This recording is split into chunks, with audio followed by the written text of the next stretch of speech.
Although I thoroughly enjoyed the early spring days, camping in the promised land and using my small F-rib, at the end of May I was ready to get the Grey Gurnard ready for a new season, going round the Inner Hebrides. She's a Quicksilver 4.2 aluminium hull inflatable, powered by a 25 horsepower Yamaha EF5 4-stroke. It's my second year running this outboard, and I've serviced it as per manual myself, which I realise negates any warranty, but I doubt it will have any issues anyway. It's a lovely outboard.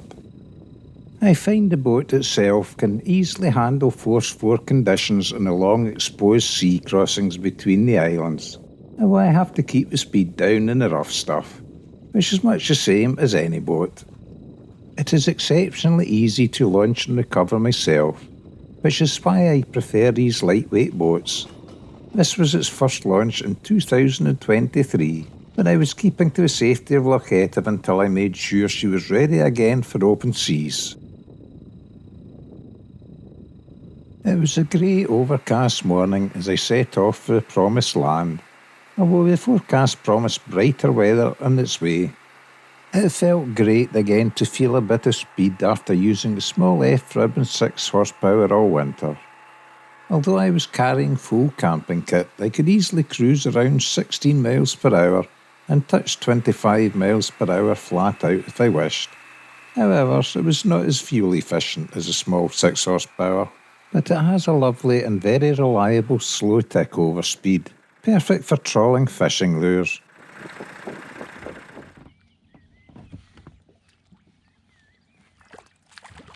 I was delighted to say that I caught a small sea trout that day. In fact, as the morning brightened, my luck shone and I caught my second pink-fleshed fish. I'm sad to say I murdered them both, as I have no conscience in conserving such delicious tasting fish. Both fish were consumed with great dignity and a slurp of best brewdog. So you can imagine the fine fettle I was in as I approached my campsite in the promised land, and my little out-the-way bay. I soon set up camp, and as the sun shone brightly, I decided to celebrate my luck with a coffee sweetened with the yellow nectar. I then cooked and scoffed the 2 small sea trout, and they were the sweetest tasting fish ever. After lunch, I said to myself, "No more tasty fish for me, matey. I'm going to fly my aeroplane." So I climbed a little hill beside the tent and brought the dreaded drone out. Well, I should say the drone that I dreaded to crash and burn again. I had to rebuild confidence in flying it. All the time I repeated in my head, pull stick back and drone goes down. Push stick forward and drone goes up. That was my mistake when it hit the loch and sunk on my last flight.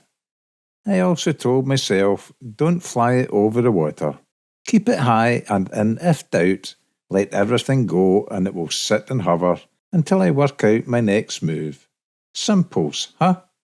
I must confess that I was well and truly hooked by the lure of flying the drone and seeing the different perspective it gave of my promised land. I wonder if I was becoming an adrenaline junkie, as it did keep me in the air as I flew it around about. I lost track of time as I was that engrossed in seeing the aerial view of familiar scenery. Then, before I knew it, the transmitter spoke to me, and it told me the battery was getting flat, returning to home. So I let it do its own thing, and it easily found home, although I had to guide it the last 2 feet so it landed in my jacket, which I spread out on the ground in the middle of the bracken, where I stood when taking off. At least it was another successful flight. I headed back to the boat and slowly made my way to the head of the loch, still trawling my lure, but there was no takers this time. I guess it was too sunny for the sea trout. I landed at Treleachen Point to admire the bluebells which were in full bloom, and couldn't resist seeing them from the air, so brought the drone out once again.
I was absolutely delighted with my day.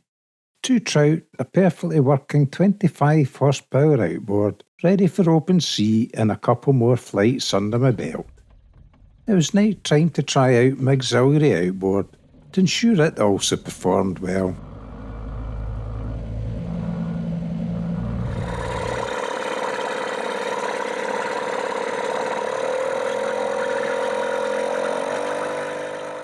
These small 2-strokes are very agricultural and noisy compared to the EFI 4-stroke, but it works reliably, so I'm not complaining. Nothing a set of earplugs can't sort.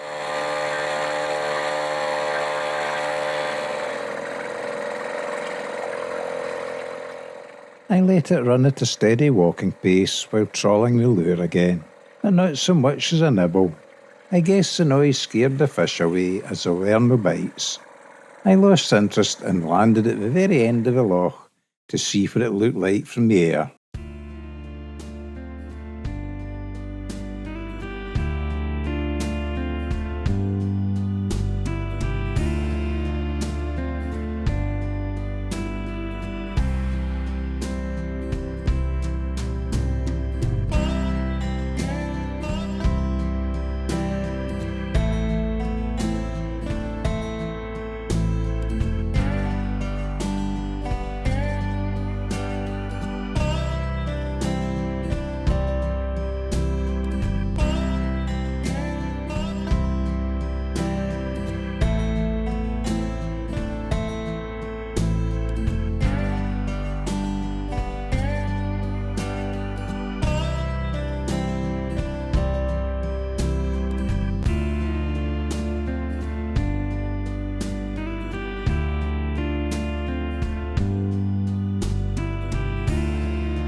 All this boating and flying around the loch had tired me out, so I happily headed back to camp. I anchored the boat for the night just as the wind started to drop. A perfect opportunity to try out the last important piece of camping kit before the start of the summer season. I erected the bug-off shelter. Last season, this homemade shelter saved me many a miserable morning, allowing me peace to have breakfast where midges can't breakfast in me. In truth, it wasn't required that evening, as a fresh breeze kept the flying vampires away. I sat happily slurping brewdogs while admiring the views, until the sun went down and day one was done. The following morning was a very different story indeed. As soon as I got out of the tent, I hit an almost solid wall of midges. It had been many a year since I'd seen so many. In the still damp morning air, they were everywhere. Well, except they were not inside the bug-off shelter. I clambered inside and zipped myself in, keeping the midges out. Then I enjoyed my breakfast cereal and coffee in perfect peace. I was absolutely delighted my preparations for a new season of boating round the west coast of the islands proved to be successful, and I'm now ready to go to sea for the summer season. After a relaxed breakfast, I quickly dismantled camp and started to head for home. I just had one last stop off on the way. I just couldn't resist another drone flight to hone my flying skills. This time I wanted to fly in a more restricted space, above a stream surrounded by trees.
Yep, as I finally headed for home, I knew everything was in order for heading out to sea the following week. I went round Ardnamurchan Point and headed for the lovely island of Egg. But that is for the next video. I do hope you will return to watch it soon. Thanks for watching.